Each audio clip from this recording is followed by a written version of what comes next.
Hello दोस्तों, मैं अक्षय सोनी अभी में आपका स्वागत करता हूं और आशा करता हूं कि आप सभी अच्छे होंगे।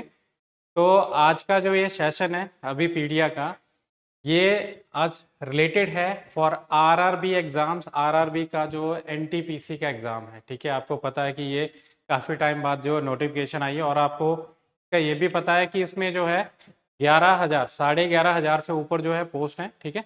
तो उसके बारे में आज हम डिस्कस करेंगे और साथ ही साथ मैं बताना चाहता हूं, क्योंकि देखिए रीजनिंग का मैं मेंटोर हूं, आपको मैं रीजनिंग करवाता हूं। तो रीजनिंग को किस तरह से आप प्रिपेयर कर सकते हैं और क्या क्या चीज़ें आपने इसमें ध्यान रखना है, किस तरह से आप हमारे साथ प्रिपेयर करेंगे, ये मैं आपको बताऊंगा। तो सेशन को शुरू करते हैं। देखिए क्या क्या चीज़ें कवर होने वाली हैं इसमें, थोड़ा सा मैं आपको बता देता हूँ कि सिलेबस क्या है, ठीक है। रीजनिंग का सिलेबस क्या है, टॉपिक वेटेज क्या है, प्रीवियस एग्जाम्स में कौन कौन से जो है टॉपिक्स आए थे, क्या क्या उनकी वेटेज रही, वो हम डिस्कस करेंगे। तो सेशन को शुरू करते हैं, बट शुरू शुरू करने से पहले अगर आप हमारे चैनल पे नए हैं तो चैनल को सब्सक्राइब कर लें, इस वीडियो को लाइक कर लें, शेयर कर लें। तो सबसे पहले मैं बात करना चाहता हूं कि आरआरबी की जो नोटिफिकेशन है, ठीक है, आरआरबी एनटीपीसी, ठीक है, किस चीज़ के लिए ये, इसका अगर फुल फॉर्म की बात करें तो ये है नॉन टेक्निकल पॉपुलर कैटेगरी।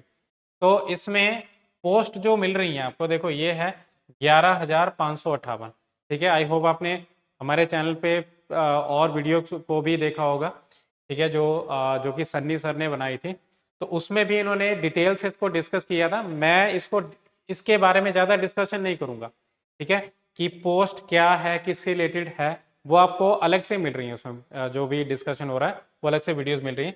मैं आपसे बस डिस्कशन करना चाहता हूँ कि ये ग्रेजुएट लेवल पे, अंडर ग्रेजुएट लेवल पे क्या है।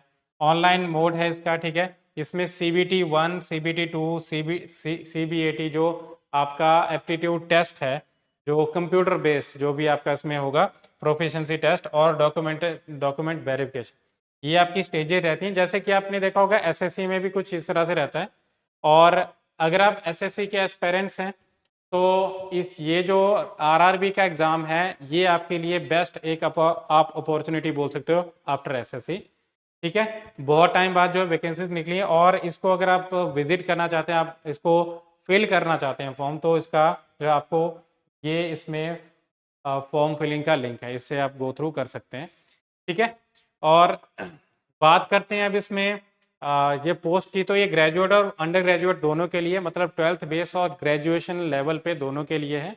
और मैं बात करना चाहता हूँ स्पेशली रीजनिंग की। रीजनिंग जो है, अगर आप प्रीवियस ईयर क्वेश्चंस को देखें, प्रीवियस ईयर क्वेश्चन पेपर को देखें, तो आप उसमें एक लेवल आपको मिलेगा और साथ ही साथ उस लेवल के साथ में आपको लगेगा पता कि आप एक स्ट्रेटजी आप बिल्ड कर सकते हो, ठीक है।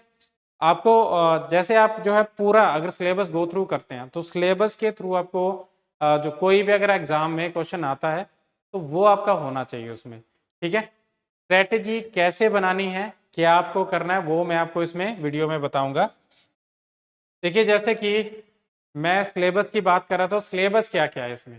देखो SSC आपने अगर SSC के एग्ज़ाम दी, अगर आप ना भी दिए हो आपने एग्ज़ाम, तो भी मैं बताना चाहता हूँ कि एग्ज़ाम का जो पैटर्न है वो थोड़ा मिलता जुलता रहेगा SSC से, ठीक है। और लेवल को इतना बड़ा नहीं रहता कि आपको बैंकिंग की तरह कोई लेंथी क्वेश्चन आपको देखने को मिलेंगे। ईजी लेवल है, ठीक है। एनालॉजीज, ठीक है, वर्बल रीजनिंग, ये मैंने आपको बताया, statement, conclusion, course of action, ठीक है। इसके अलावा भी आपको वर्बल रीजनिंग के जो टॉपिक्स होंगे उसमें सभी आएंगे। Completion of number and alphabetical series है, अल्फाबेटिकल नंबर सीरीज या letter series. Coding decoding important है, ठीक है। एनालिटिकल रीजनिंग, जंबलिंग, ठीक है। फिर है sitting arrangement, puzzle, data sufficiency, mathematical operation, similarity and differences, syllogisms और वेन डायग्राम, डिसीजन मेकिंग, ठीक है। इसके अलावा भी आपको इसमें से कुछ हो सकता है कि टॉपिक इसमें से मिसिंग हो, बट एक मैंने थोड़ा आपको ओवरव्यू दे दिया सिलेबस का कि ये टॉपिक आपको ज़्यादातर देखने को मिलेंगे, ठीक है। नॉन वर्बल भी आपको उसमें से देखने को मिल सकता है, नॉन वर्बल के रिलेटेड भी क्वेश्चन इसमें से देखने को मिल सकते हैं। अगर आप पुराना पेपर जो है कोई भी उठाएंगे, आपको मिल जाएगा क्वेश्चन, ठीक है। तो ये आपका सिलेबस है। अब इसमें बात आती है कि पुराने पेपर में, पुराने पिछले साल में जो पेपर हुआ था उसमें क्या क्या किस तरह का लेवल था। देखो यहाँ पे ओवरऑल अगर टोटल क्वेश्चन की बात करें तो उनका लेवल बताया इजी, ठीक है।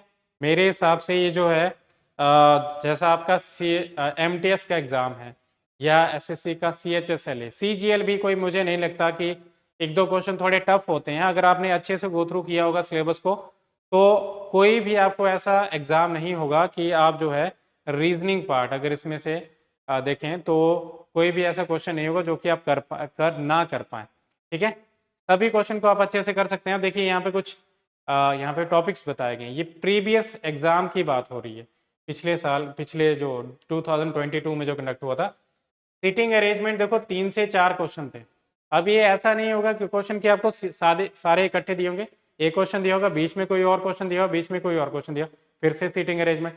तो ऐसे आपको 3 से 4 क्वेश्चन थे। अब देखो लेवल कितना है, लेवल ईजी है। मैं आपको PYQs भी करवाऊंगा इसमें, उससे आपको आइडिया लगता रहेगा। ऑड वन आउट, ठीक है, कौन सा डिफरेंट है वो बताना है, तो 1 से 2 क्वेश्चन। सीरीज की बात करें 2 से 3 क्वेश्चन। देखो ये लेवल भी दिया गया, सभी ऑलमोस्ट इजी हैं। एक आया था काउंटिंग फिगर का, जो कि क्या था, इजी टू मॉडरेट, थोड़ा सा हाई लेवल था, बट ऐसा भी नहीं था कि आपसे ना हो पाता। ठीक है, स्टेटमेंट कंक्लूजन देखो 3 से 4 क्वेश्चन। नॉन वर्बल इंपॉर्टेंट है, नॉन वर्बल के क्वेश्चन आपको सॉरी वर्बल रीजनिंग स्टेटमेंट से रिलेटेड क्वेश्चन है वो आपके बहुत इंपॉर्टेंट है। नॉन वर्बल के भी इसमें से बन सकता है, जैसे कि पेपर फोल्डिंग का क्वेश्चन आया था, तो नॉन वर्बल के भी क्वेश्चन बन सकते हैं जो कि बहुत ही ईजी होते हैं। वर्बल रीजनिंग का आपने खासकर ध्यान रखना है, जो कि आपको ऐसा नहीं है कि इसी एग्जाम में देखने को मिले, SSC के एग्जाम में आपको ज़्यादातर एग्जाम में देखने को मिल रही है। ठीक है, तो ये 3 से 4 क्वेश्चन है। डायरेक्शन सेंस की बात करें एक क्वेश्चन, डॉग्स, ठीक है, आ सकता है क्वेश्चन, नहीं भी आ सकता है। इसमें देखो पिछली बार में नहीं आया था। Ranking sequence, coding decoding, calendar, ठीक है, कैलेंडर के अलावा देखो जो है क्लॉक्स टॉपिक है वो भी इंपॉर्टेंट है, बट कैलेंडर में से कोई भी क्वेश्चन नहीं आया था। इन टॉपिक्स में से कोई भी क्वेश्चन नहीं आया था, बट ऐसा नहीं कि हम इसको गो थ्रू नहीं करेंगे। अलग अलग जो आपके जो ये सीरीज चलेगी इसमें हम इनको गो थ्रू करेंगे सभी तरह के question. Blood relation another important topic, ठीक है। वेन डायग्राम, वेन डायग्राम में क्या होता है कि आपको रिलेशन बताए जाएंगे डायग्राम्स की हेल्प से, वेन डायग्राम की हेल्प से, सर्कल की हेल्प से हमें रिलेशन को बताना है। पेपर फोल्डिंग इमेज, ठीक है, पेपर फोल्डिंग इमेज जो कि मैंने अभी बताया। मिसिंग टर्म, जो कि आपको इस तरह से मिसिंग एक मैट्रिक्स दिया जाता है, उसमें से हमें फाइंड आउट करना है। ठीक है, मैट्रिक्स हो सकता है, ट्राइंगुलर में भी हो, किसी भी तरह से एक आध क्वेश्चन ऐसे देखने को मिल जाता है। ठीक है, एक से ज़्यादा क्वेश्चन भी हो सकते हैं। वैसे ही आपको ऑड वन आउट है, एनालॉजीज हैं, ठीक है, तो वो इंपॉर्टेंट है। ठीक है, और मिसलेनियस की बात करें तो 2 से 3 क्वेश्चन, देखो काउंटिंग फिगर से 2 से 3 क्वेश्चन थे। तो ओवरऑल अगर हम देखें तो उसमें देखो क्वेश्चन कितने बनते हैं, इसमें क्वेश्चन जो है कि 35 क्वेश्चन होते हैं। तो 35 क्वेश्चन में से आप कितने इसमें से कर पाएंगे, बहुत मॉडरेट इजी लेवल है। ठीक है, स्ट्रेटेजी ऐसे बनाओ कि आपके एक बार में, जैसे आप PYQs को कर रहे हो, पहले PYQ को देखो। अगर आप जो पहले से तैयारी कर रहे हैं तो PYQs को देखो कि आप उनमें से कितने जो है क्वेश्चन आप कर पा रहे हैं और किस किस क्वेश्चन में आपको दिक्कत आ रही है।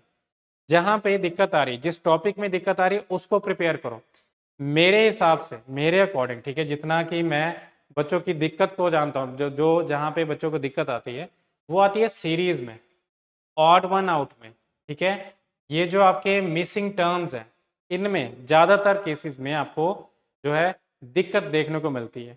तो इन टॉपिक्स को ज़्यादा से ज़्यादा रिवाइज करो, और स्पेशली आपने ध्यान रखना है ये जो आपके स्टेटमेंट बेस्ड क्वेश्चन है, वर्बल रीजनिंग, इसको आपको गो थ्रू करना है। ठीक है, क्या होता है कि स्टेटमेंट आपको समझ तो जाओगे, बट उसको कंक्लूड कैसे करना है वो आपको पता होना चाहिए। वो चीज़ें हम आपको बताएंगे, आप हमारी सीरीज को फॉलो करते रहें। ठीक है, तो ये आपने ध्यान रखना है इसका। मैंने बता दिया इसके बारे में। देखिए अब आप किस तरह से देखो, जैसे कि सॉरी मैं शायद मैंने इसमें 35 बोल दिया, 30 क्वेश्चंस होते हैं। तो 30 आउट ऑफ 30 आप कैसे इसमें से स्कोर कर सकते हैं। ठीक है, मैंने आपको बता दिया पी वाई क्यूज को पहले गो थ्रू करो। PYQs में देखो कि क्वेश्चन कितने लेवल के बन रहे हैं। मैंने पिछला भी आपको बताया कि वेटेज कितनी कितनी बन रही थी, पिछले साल में कितने कितने क्वेश्चन आए थे। PYQ से आपको आइडिया लग जाएगा कि पर्टिकुलर टॉपिक से आपका किस तरह का क्वेश्चन बनता है। ठीक है, और आजकल ट्रेंड में क्या है। ठीक है, कई बार क्या होता है कि आपको एनालॉजीज के ही क्वेश्चन देखने को मिलते हैं, कई बार आपको सीरीज के ही क्वेश्चन देखने को मिलते हैं। ठीक है। बट ऐसा होता है कि PYQs आपको एक स्ट्रेटेजी बिल्ड करने में हेल्प करेंगे, ठीक है, और आपका जो भी जहाँ पे मिस कर रहे हो उसको आपको सही करने में आपको हेल्प करेंगे। सेकंड रहती है complete syllabus coverage. Complete syllabus coverage को कैसे करेंगे? टॉपिक्स आप सभी गो थ्रू करें। ऐसा ना हो कि आपने क्वेश्चन को देखा कि यार ये टॉपिक जो है आसान है, ठीक है, तो छोड़ देते हैं, कर लेंगे एग्जाम में, बट एग्जाम में टाइम नहीं होता, ठीक है। देखिए जैसे कि आपके पास इसमें टाइम ज़्यादा नहीं होता, ठीक है, 90 मिनट्स में आपको कंप्लीट करना है पेपर को, तो उसमें अगर हम रीजनिंग सेक्शन की बात करें बहुत आसान होता है, और आसान होने की वजह से इसको आप जल्दी भी कर सकते हैं। जो भी इसका रिमेनिंग टाइम होगा वो आप जो है बाकी टॉपिक्स पे लगा सकते हैं, बाकी जो भी आपके सब्जेक्ट हैं उनमें लगा सकते हैं। क्वांट में टाइम लगता है, ठीक है, जीएस में भी टाइम लगता है, ठीक है, तो उनमें आप जो है इसको लगा सकते हैं, ठीक है। और प्रैक्टिस मॉक्स, मॉक्स जरूर लगाएं। मॉक्स आपको क्या करना है, जैसे जो है आप एक बार सिलेबस को जब कवर कर लेंगे, गो थ्रू कर लेंगे, उसके बाद से ही मॉक्स लगाना शुरू करो। देखो ऐसा नहीं है कि आपको एक पर्टिकुलर जो है किसी किसी भी आपको मटेरियल को फॉलो करना है। आपको क्या करना है, आपको कहीं से भी मटेरियल मिलता है, चाहे ऑनलाइन मिल रहा है चाहे ऑफलाइन मिल रहा है, उसको फॉलो कीजिए, PYQ को फॉलो कीजिए। देखिए अब यहाँ पे एक और चीज़ मैं आपको बताऊँ, यहाँ पे आपको अभी पीडीआई हेल्प कर सकता है विद माइक्रो कोर्सेज, ठीक है। आपको कंप्लीट सिलेबस के माइक्रो कोर्सेज मिल जाएंगे, ठीक है, उनको आप देखिए, उनको गो थ्रू कीजिए, उसमें जो क्वेश्चंस हैं उसमें PYQs भी इंक्लूडेड हैं, उसमें नए क्वेश्चन भी है।